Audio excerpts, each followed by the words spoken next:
la grabación.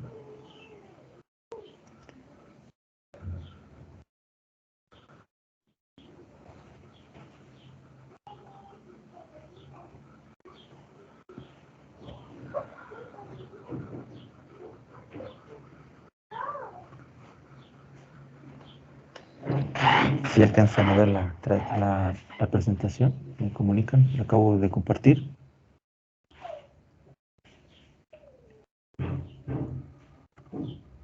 Sí se ve, médico. Ok, gracias.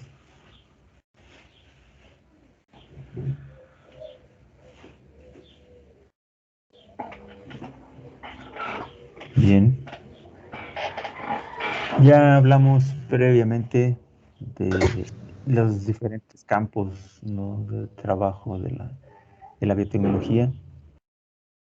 Y hemos compartido también las funcionalidades y algunos usos en el campo de la veterinaria, de la industria, de la reparación o bioremediación, en el caso ambiental. Todos estos, aparentemente lejanos hacia nosotros, tienen competencia. Tarde o temprano, el reciclado, el manejo de algunos insumos, forman parte también del conocimiento, deben formar parte del conocimiento del veterinario con respecto a la conservación, no solamente ambiental, sino de la especie como tal, en mantener la salud, y si tiene un medio adecuado para la destrucción de sus desechos, pues eso también es biotecnología, ¿sí? Y es competencia del veterinario saber técnicas o herramientas, tener herramientas, ¿sí?, dentro de su conocimiento para que puedan manejar todos esos residuos sin que sean contaminantes, ¿no?, para otras especies, o obviamente extender un problema, ¿no?, también por la misma contaminación de ese alimento. Y o el desecho, ¿sí? Todos esos desechos pues, forman parte de un ecosistema. Pues bien, vamos a pasar a la parte donde hablemos del uso ya como más sofisticado, ¿no?, del uso de las vacunas. Sí. Voy a compartir en pantalla completa, espero que no se pierda.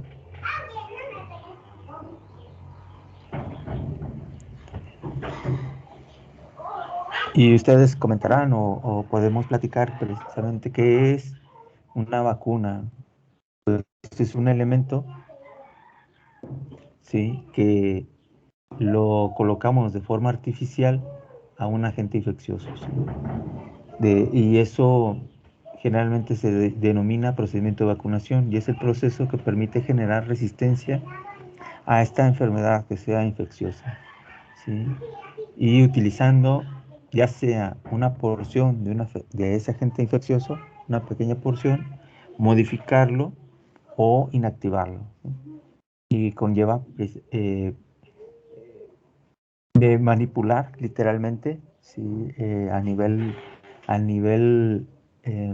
RNA, por decirlo así, la estructura o la coraza que cubre al organismo. En este caso, pues podemos hablar desde microorganismos como son los virus. Hablando un poco de historia, ya ha habido reportes, ¿sí?, desde algunos manuscritos de cómo algunas enfermedades eh, se propagaban y tenían ciertas características donde los individuos sobrevivían, y a su vez estos se estudiaban o se les preguntaba, de hecho, qué es lo que pasaba, qué es lo que realizaban con respecto a sus actividades, y con ello pues podían deducir de cierta manera que la enfermedad que estuviera pasando tiene ciertas características, o ellos tenían cierta resistencia, ¿sí?, cierta habilidad para sobrevivir, y eso pues, lo denominaban resistencia. Y como, eh, como se ve en la imagen, sí está descrito precisamente en el año 464 por Tucídides la presencia de algunas enfermedades como era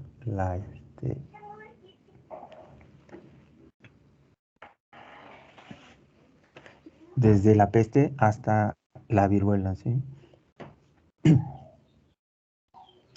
Hoy en día sabemos o tenemos evidencia que existió en muchos lugares, ¿sí?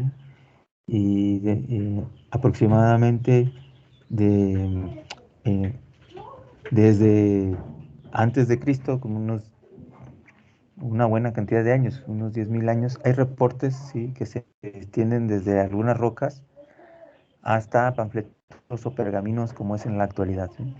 Y los podemos ver cómo interactuaban los individuos sobre estas enfermedades, y además habría sobrevivientes, ¿sí? Y eso pues conllevaba que pudieran eh, pues tener una idea, ¿no?, de cómo controlarlas, ¿sí? O una sospecha, ¿no?, en ese momento. Y eso pues era evidencia que se fue construyendo donde sabían cómo podía comportarse. No es hasta aproximadamente en el año 1749 donde Edward Jenner eh, pues se da cuenta precisamente de todo este proceso, se da cuenta de cómo en algunos lugares donde prevalecía la viruela como tal, ¿sí? Se veía que los brotes de algunas personas eran muy violentos, pero no así los que tenían o estaban relacionados con el ganado, ¿sí? Y eso era parte de comprobar, ¿no?, hacer una similitud entre la misma patología, ocurría esa misma sintomatología en todos los que estaban presentes. Y en los animales tenía ciertas características muy parecidas. Se le ocurre entonces, bueno, dice, bueno, ¿qué tal si inoculamos a alguien que no estuviera en contacto, no tuviera tanta cercanía con las personas que se estaban infectando, pero para ver si había o existía un grado menor, pues utilizó lo que en reacción estaba en ese momento, era con las vacas que tenía presente, ¿no?, en el ganado lechero. Tomó una muestra y se la inoculó a un joven, ¿sí? Y resulta que ese joven, ¿no?, que eran dos hermanos, uno de ellos pues tuvo una viruela muy ligera, unos pequeños brotes, a diferencia de su hermano, ¿sí?, que casi muere. Pero se dieron cuenta que podían inocularlo y generaba una respuesta inmunológica, que en ese momento, bueno, no se les daba el nombre todavía de eso, pero tenía una reacción, ¿sí?, celular. Y eso permitía, o comenzaron a ver que podía haber una inmunización a través de un organismo semejante, ¿sí?, y siendo de otra especie. Eso, bueno, pues mejoró mucho la, el conocimiento en ese momento, y bueno, pues a él se le atribuye precisamente el nombre o el padre de la inmunología, ¿sí?, por ese ensayo que realizó. Posteriormente, con Louis Pasteur, eh, probó varios organismos que se estaban desarrollando en el momento, ¿sí?, que había la presencia de muchas enfermedades, que hoy en día, gracias a este protocolo que diseñó para evitar, ¿sí?, esas enfermedades, bueno, hoy todavía lo conservamos. Y gracias a esas aportaciones, nosotros podemos manejar diferentes antígenos, ¿sí?, para protegernos de las enfermedades. Uno del caso que particularmente se desarrolló antes de, de su aportación con respecto a los antibióticos, lo primero que había diseñado era eh, encontrar la bacteria que se regía o le daba la característica de las primeras enfermedades pandémicas, vamos, de las enfermedades que tenían una muy alta prevalencia o propagación. obviamente había ciertas condiciones que en el ambiente pues propician a todo ello. Hoy la sabemos que debe haber limpieza, que debe haber eh, ciertos controles, ¿verdad? Para poder mitigar la propagación de muchas de estas enfermedades. Entre ellas, pues está literalmente el cólera aviar. Cuando lo identificó, pues pudo proponer precisamente que se hiciera eh, o el sistema inmunológico respondiera, ¿sí?, a la presencia de esto con haciendo un ejercicio de desecar los desechos que estaban presentes. Es decir, los deshidrataba y se los daban a consumir a los animales que tenían estos procesos, ¿no? Y en este caso, los primeros que encontraron estos mecanismos de autodefensa, pues fueron las aves, ¿no?, que tenían la presencia del cólera, del Vibrio cólera. Y propiciaban una resistencia y muchos de ellos pues sobrevivían, ¿sí? Y eso, por eso esto de la tecnología de vacunas comestibles, pues es lo más parecido que podría ser en ese momento el concepto como tal para poder proteger a organismos que estaban afectados por algún patógeno, como era en el caso de las aves. Y bueno, y siguió con más estudios referente a los antibióticos, la contribución que tiene sobre eh, eh, eh, el diagnóstico de la rabia y sobre todo, bueno, también la protección, ¿sí?, su vacuna. Más tarde, el investigador Rutherford Krauss visualizó este fenómeno, ¿no?, de que había una reacción antígeno-anticuerpo, y obviamente esto ya es utilizado porque sabemos que el sistema inmune genera un reconocimiento de ese antígeno que ingresa al organismo. Llamemos un antígeno que es desconocido, es una sustancia desconocida donde el organismo va a generar una respuesta, y esta respuesta le llamamos anticuerpos, ¿sí?, ante o una proteína que sea capaz de inhibir los efectos cualquiera que se estuviera destinando sobre algún tipo de célula. Y eso pues se le llamó suero inmune, ¿sí?, un suero muy en específico o antisuero. Y a él contribuimos que se le atribuye el reconocimiento de estos factores, ¿sí?, de esta reacción que tiene el organismo, que hoy en día es lo que ocupamos para desafiar, ¿sí?, cuando se inocula una vacuna, un desarrollo de un nuevo antígeno. Obviamente, como en las características que les comentaba al inicio, puede ser inactivo, puede ser modificado o vivo modificado, ¿sí?, o en sus diferentes etapas.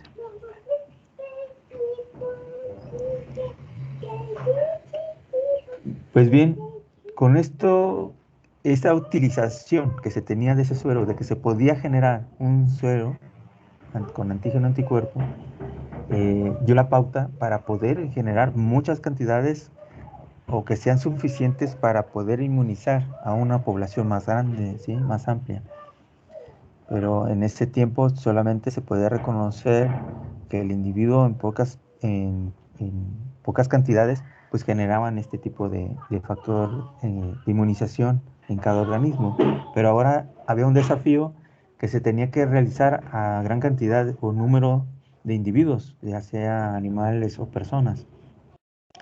Y la forma que lo hizo pues fue Clemens, cuando sugiere que este suero se podría generar a gran escala, utilizando un fenómeno de hipersensibilidad que utilizó cualquier un organismo, por ejemplo el caballo, para generar grandes cantidades de anticuerpos en específico sobre un organismo que se quería duplicar.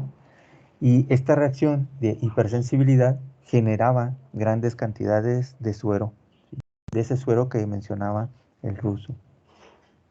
Y pues por lo tanto pues ya teníamos la capacidad de inmunizar a un gran número de personas.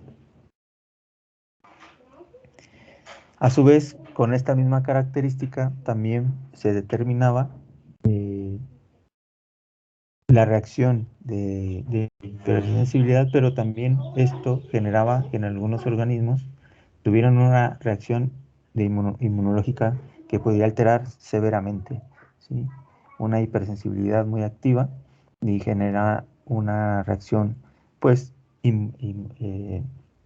anafiláctica que podría llegar a un estado de shock. Eh, lo, el estado de shock ustedes pueden recordarlo precisamente en la literatura cuando se estudió en patología general, ¿sí? La reacción de hipersensibilidad por un anticuerpo y este haya generado un estado de hipersensibilidad o una reacción alérgica, ¿sí? Y entonces entra en un shock anafiláctico. Y es probabilidad, ¿no? Tiene cierto porcentaje de la población va a reaccionar severamente a alguna vacunación. Pues bien, tenemos vacunas de nueva generación que se desarrollan a partir de ingeniería genética, es decir, de ese recubrimiento de ADN se puede duplicar, se puede separar la porción que sea necesaria para que pueda pasarse por un proceso, como es el de caso de la transcripción, y hacerlo a gran escala también. ¿Médico? Bueno, sí, Perdón que le interrumpa, es que no sé si es nada más para mí, pero nada más me parecía la primera presentación, ahorita ya no me aparece nada.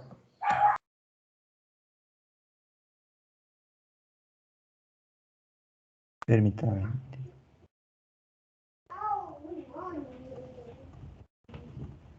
Yo creí que era la única, pero también en la primera presentación solo me aparece la primera hoja, la de presentación, y ya no se me apareció ninguna otra. Uh-huh.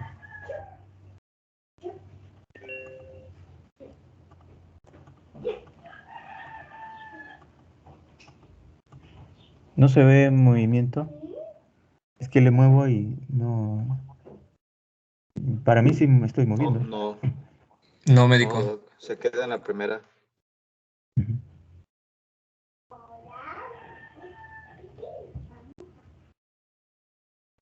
Qué raro. ¿Y aquí se ve? Pero no era porque está compartiendo la pantalla completa. Fue que mencionó antes de iniciar que iba a poner pantalla completa a ver si no pasaba algo y Uh-huh. creo que sí. Bueno. Mm.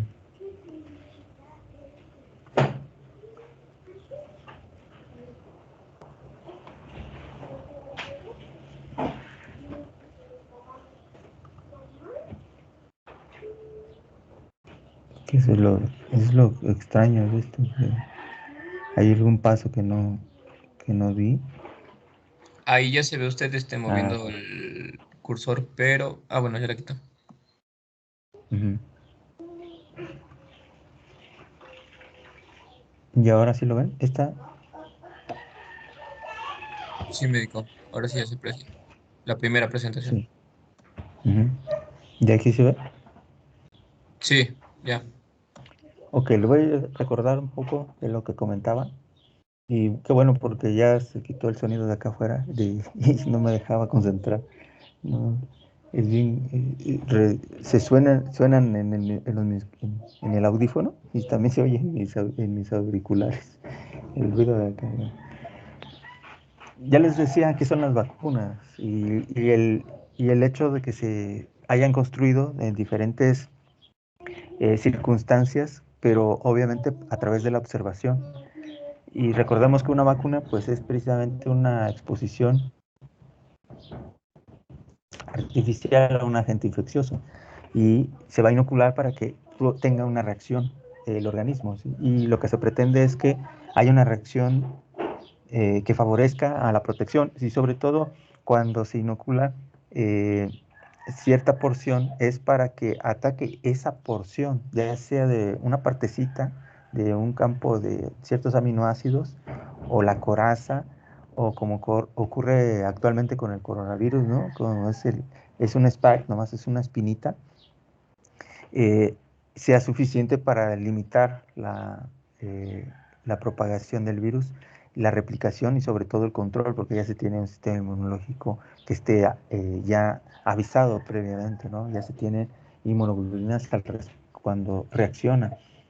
Esto que les platico, pues se llevó su tiempo para descubrir cómo era el proceso, ¿no? El mecanismo, cómo viene la transparencia, los primeros reportes de que había sobrevivencia, ¿no? Lo importante no solamente era históricamente la mortalidad como tal, sino que podía identificarse, ¿sí? Que había una forma de detenerlo. En algún momento, como reportaba Tucídides, ponían la ropa de los individuos que habían enfermado, la pasaban a las personas que estaban aparentemente sanas y reaccionaban, ¿sí? Reaccionaban enfermándose.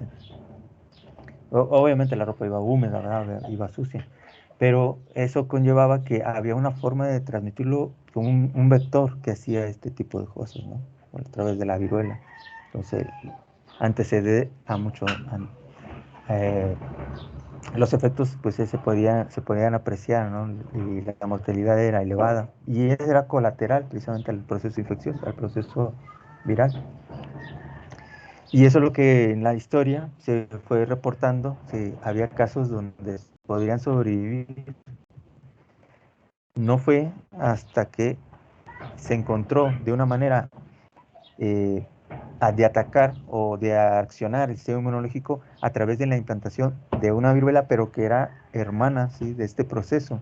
Y era con ciertas características muy parecidas que estaban presentes en el ganado, ¿sí? Las personas que ordeñaban en ese entonces, pues era a mano, ¿no? Todavía no había instrumentos mecánicos, pues eran suficientes como para que si llegaran a tener algún caso de viruela, no era tan agresivo, ¿sí? Solamente tuvieran unas erupciones y listo, era todo.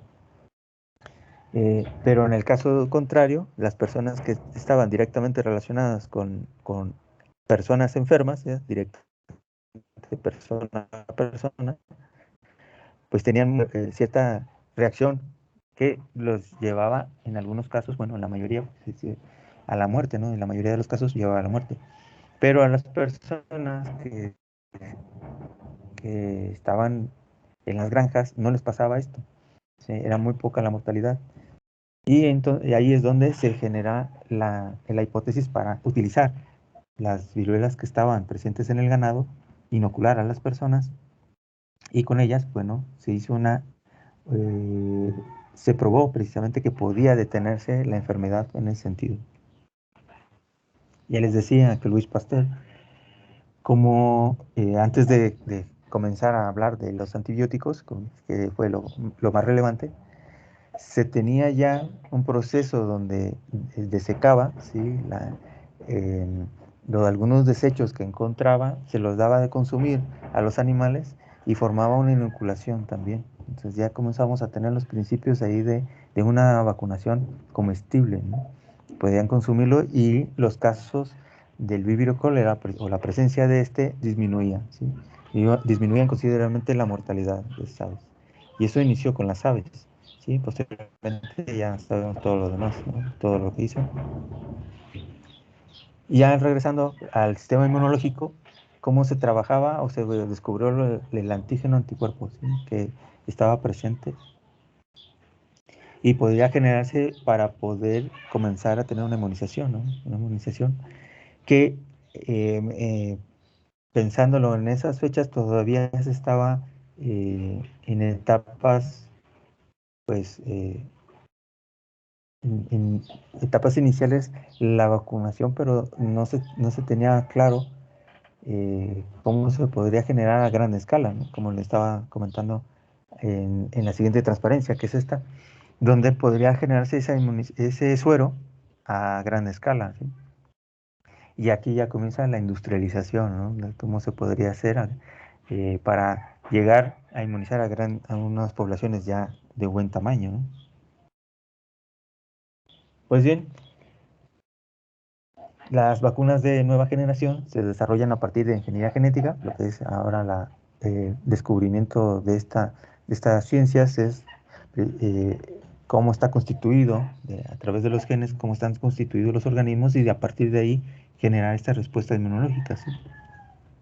Y esto, pues eliminando esos genes virulentos, alterando, ¿sí? La capacidad que tiene el virus o organismos, cualquiera de los tipos que son patógenos, inhibiéndolos de cierta manera para que los individuos puedan generar sus propios anticuerpos, ¿sí? Y eso limita la infección como tal, ¿sí? La respuesta inmunológica pues tiene ciertos grados, ciertas etapas para construir sus inmunoglobulinas.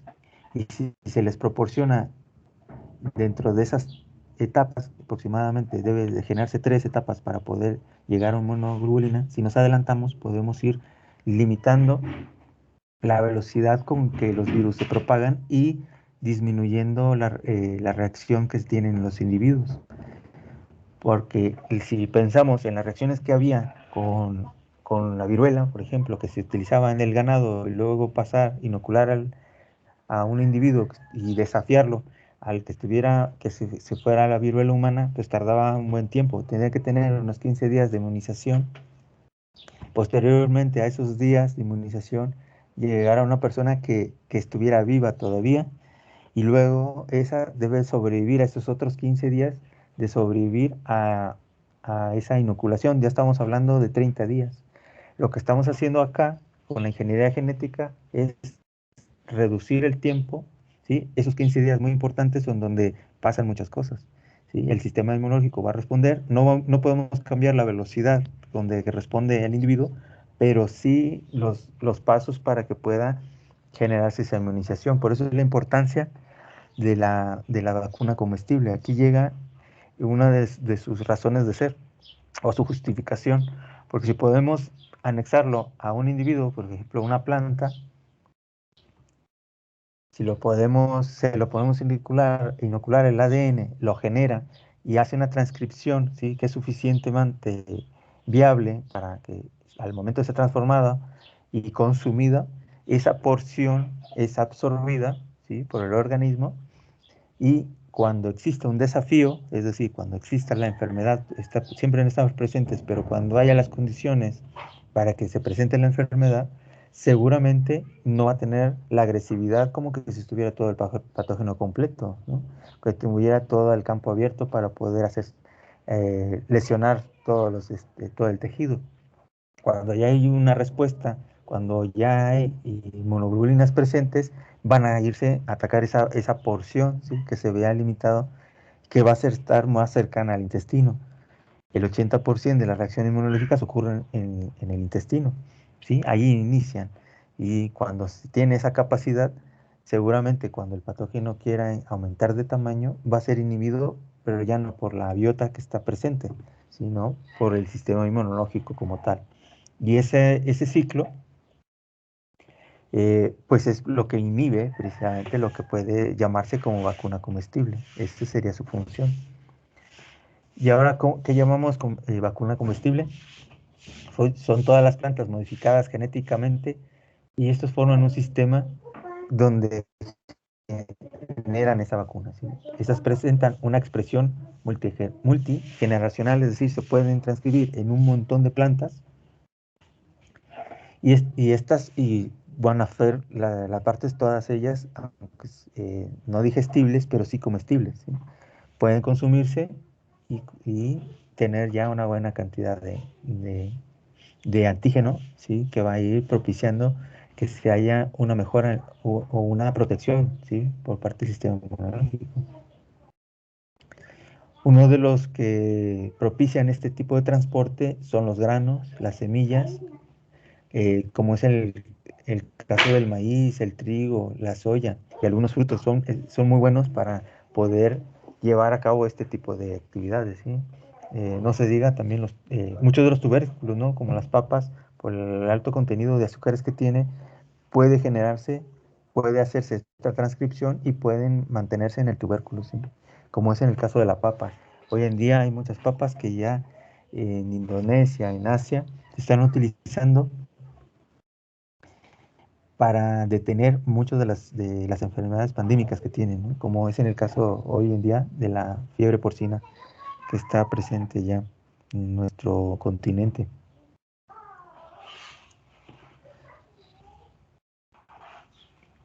Bien, muchas gracias. Esa era toda presentación. ¿Hay algún comentario? ¿Pregunta, duda?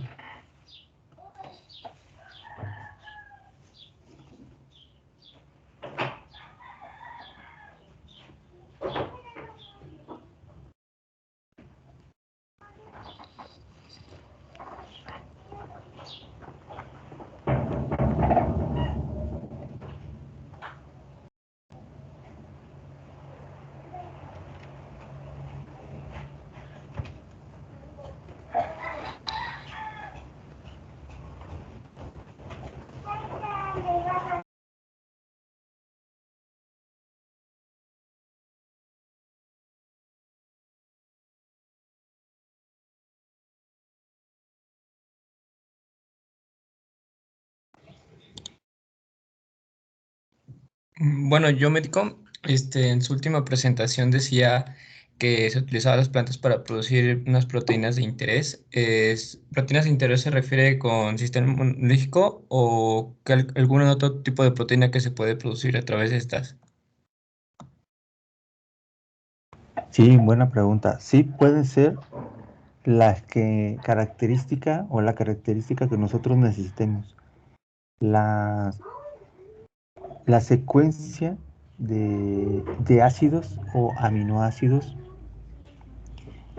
es una parte de lo que se puede inocular para poder generar esa inmunización, ¿sí? Es decir, esa replicación se puede hacer a través de la planta, pero también se puede generar, ya podemos identificar de cuáles son los genes en específico que generan una reacción en el organismo, en cualquiera de los organismos, para producir ciertas proteínas. También la proteína como tal se puede desdoblar y podemos tomar una porción. Debemos recordar que están constituidas por una gran cantidad de moléculas. Y estas moléculas, pues se pueden buscar. El objetivo para una proteína es que sea absorbida y sea transformada, ¿sí? Para poder mejorar. Uno de los ejemplos para utilizar esto y que mejoren en el ambiente es mejorar la biota. Ustedes recordarán que si, si en, perdón, en su taller de alimentos o en la materia de alimentación, podrían recordar ustedes que hay una utilización, se puede utilizar las proteínas como es en el caso de de permítame un momentito, déjame tomar agua.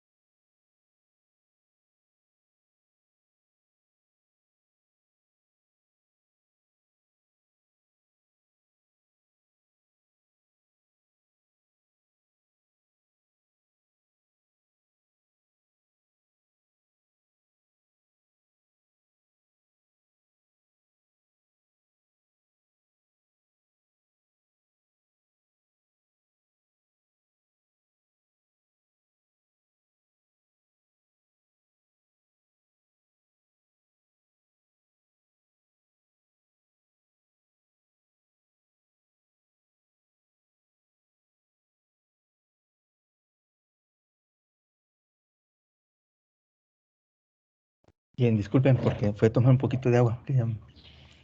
Y ustedes recordarán que en su materia de nutrición se tiene que generar o suministrar ciertas proteínas para que aumente la biota intestinal en el caso de los rumiantes y estas las transforman.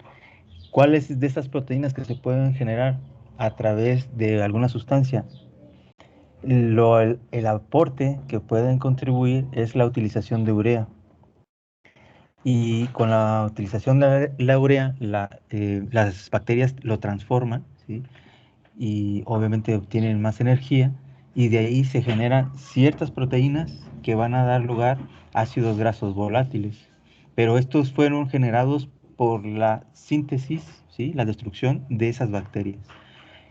Y es por eso que podemos pensar que también podemos utilizar este tipo de proteínas que puedan generarse, que puedan acoplarse, ¿sí?, a algún aminoácido o algún ácido para formar un aminoácido y estos generen una reacción en el organismo. Otro ejemplo es el omega 3, si lo han escuchado, que procede del aceite de, de algunos peces, como es el salmón. Es muy rico en omega 3. El omega es una molécula que va a generarse a través de una proteína, ¿sí? Y estos son ácidos esenciales que van a generar una respuesta muscular. Se absorben a través del músculo, ¿sí?, la pared del tejido, y lo transforman en energía. Se da una mejor lubricación por parte del músculo, pero también aumenta su crecimiento. Sí es muy utilizado por los que son físico-constructivistas, ¿no? Porque aparte de todo lo que puedan utilizar, con el omega 3 mejoras la lubricación, ¿sí?, desde las articulaciones y la flexibilidad que tiene el músculo.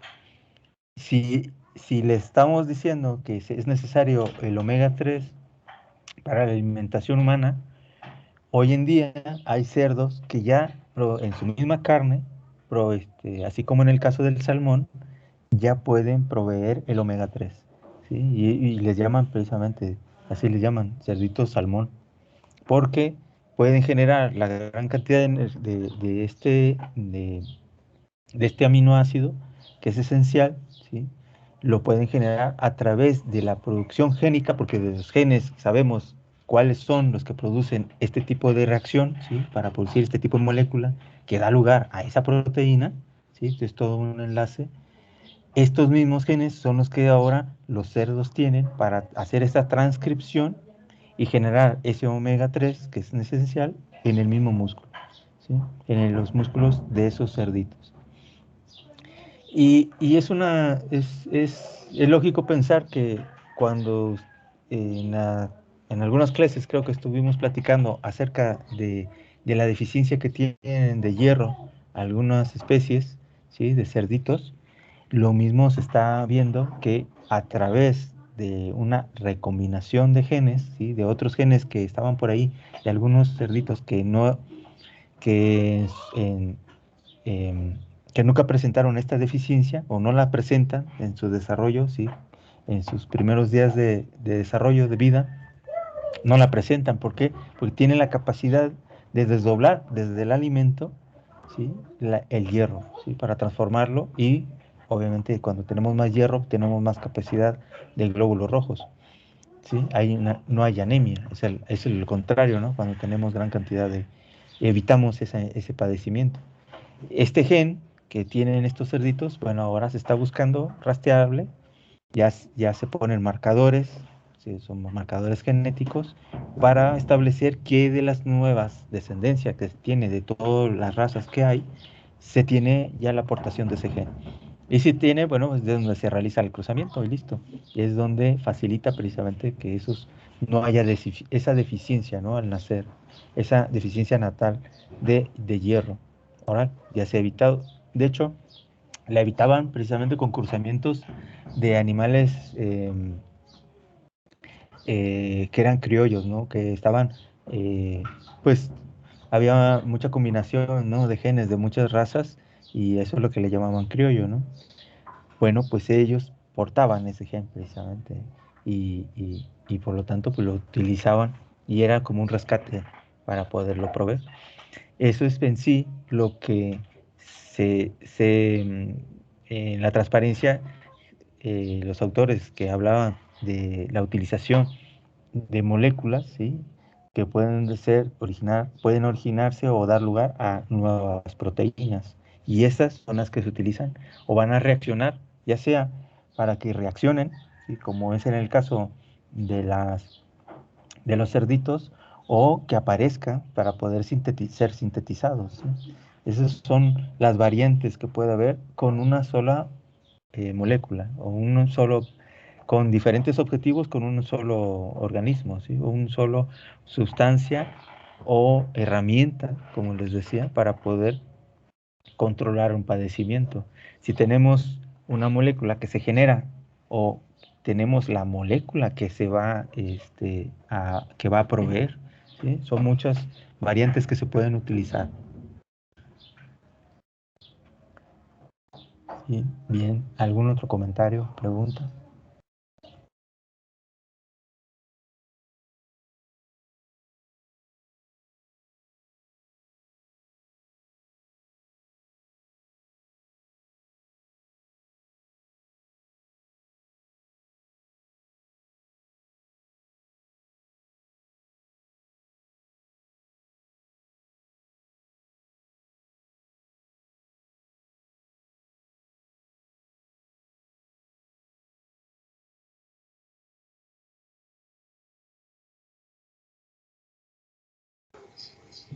Por mi parte, no.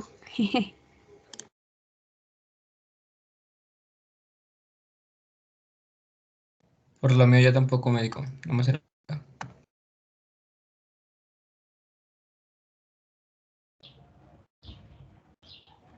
Bien, ¿alguien ha visto? Esto es subir de todo esto que les comento y de la presentación.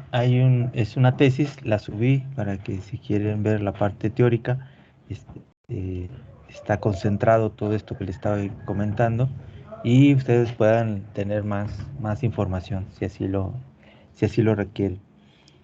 ¿Ustedes han revisado el programa? ¿No les gustaría participar con alguna exposición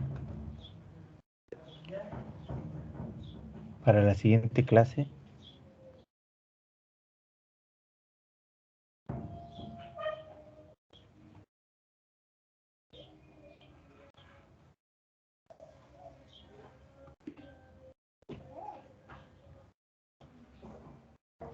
El tema que sigue son productos comerciales, ¿sí? Y las directrices al futuro ya las hemos platicado, ¿eh? Pero si alguien las quiere comentar, productos comerciales Yo que médico. van, muy bien, sí. Estos van de la mano si ustedes quieren, eh, pues enriquecer esa presentación, pueden buscar algunas empresas de biotecnología, ¿sí? Hay muchas que ya se, se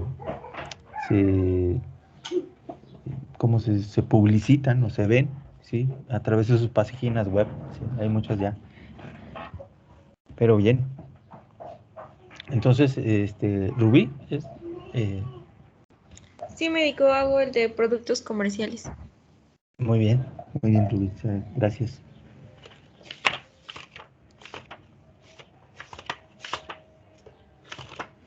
Bien.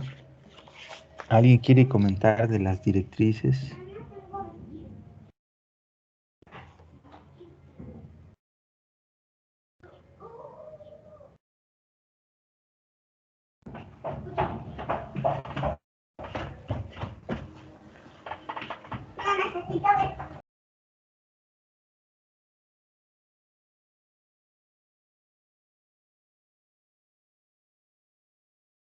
Que esa información también está en el programa, ¿sí?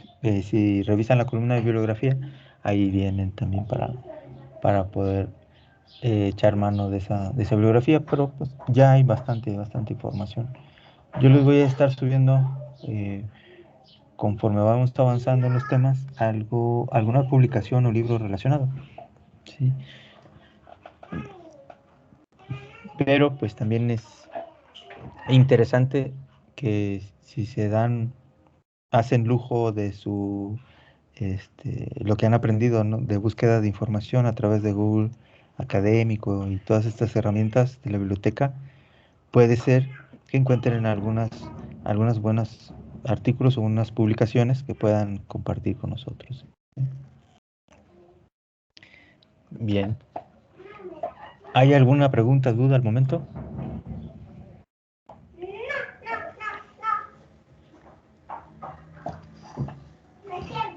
Creo que no, Doc.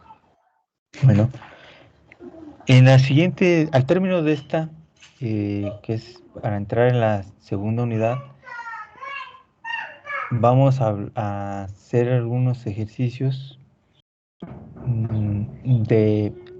que tienen mucho que ver con estos genes que les digo, ¿sí? De encontrar las características génicas de algunos organismos que pueden ser patógenos y que están ya publicados, esos genes ya están publicados.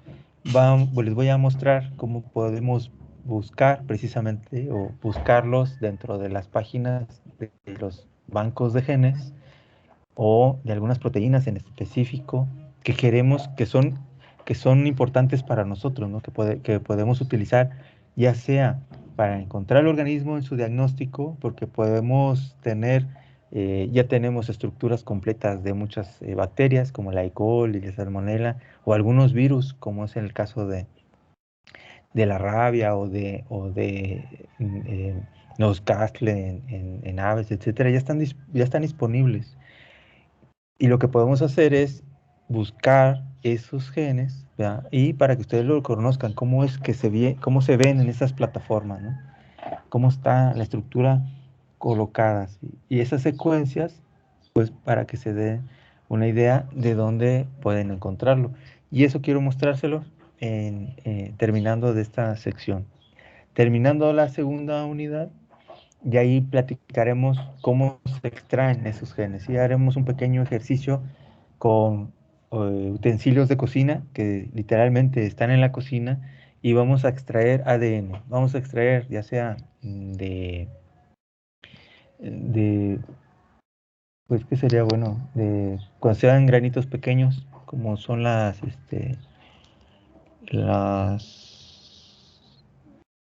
las habas. Del maíz no tanto, es muy rígido, ¿no? Es muy duro para la licuadora, pero del frijol, habas, lentejas, todos esos son buenos. Se rompen rápidamente y podemos extraer ADN. Y eso les puedo enseñar cómo se realiza desde casa, ¿sí? Vamos a hacer un ejercicio muy, muy sencillo. Y terminó de esa unidad, ya vemos cómo podemos subir la información que vamos obteniendo, ¿no? De la extracción de ese ADN, vamos a hacer de manera teórica cómo obtener esos genes, ¿sí? La cuantificación y el nombre de los genes que vamos a ir identificando y posteriormente hacer una publicación y subirlo, ¿no? Llegan a subirse a estas plataformas, ¿no? A través de una publicación. Esos serían unos ejercicios que vamos a ir haciendo. Y al final quiero mostrarles cómo se hacen algún tipo de diagnósticos de reacción. Tengo un catálogo que me hicieron llegar del laboratorio BIOS SB. Les muestro a ver si se alcanza a percibir.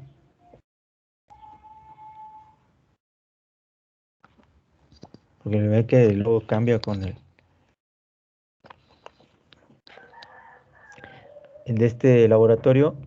Tengo los anticuerpos y me hicieron llegar algunas muestras. Las vamos a hacer aquí, las vamos a trabajar aquí para que las vean ustedes. Lo que no sé si grabarme previamente y luego mostrárselo el video o hacerlo aquí, me voy filmando, ¿no? Para los demás compañeros, porque como nomás tengo uno, ya no va a haber forma de una reacción, sí, después. Ya tengo pocos kits.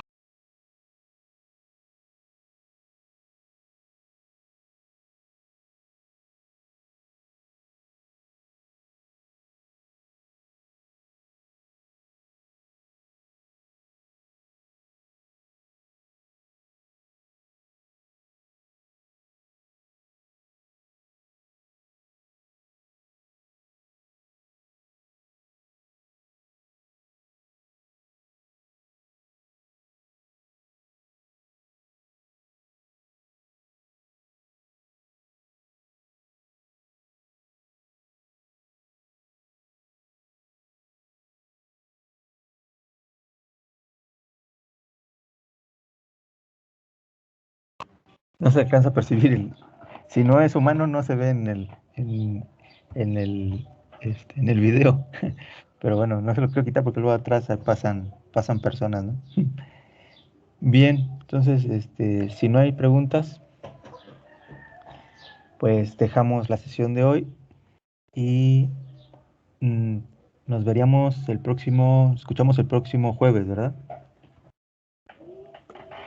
Sí, Doc, a la misma hora. Sí, Muy médico. bien.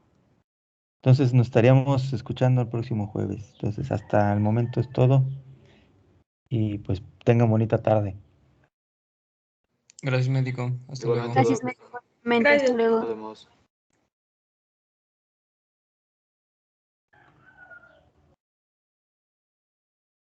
Gracias a todos. Entonces hasta el jueves. Todo va a pasar listo.